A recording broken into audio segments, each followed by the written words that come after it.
número de orden coreográfico 43.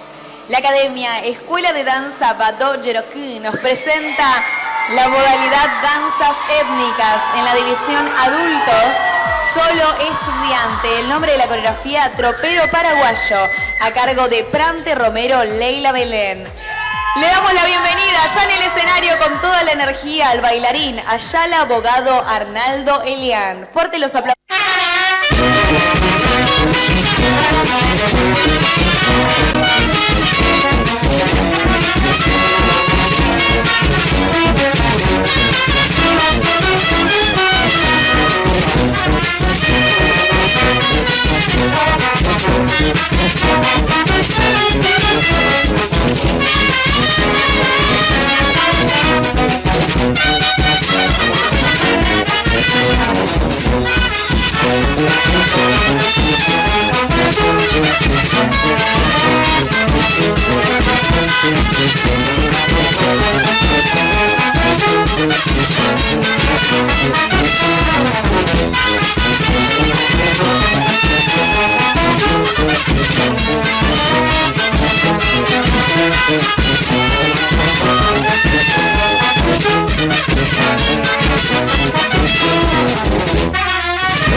Fuerte el aplauso para nuestro bailarín. Estupenda presentación.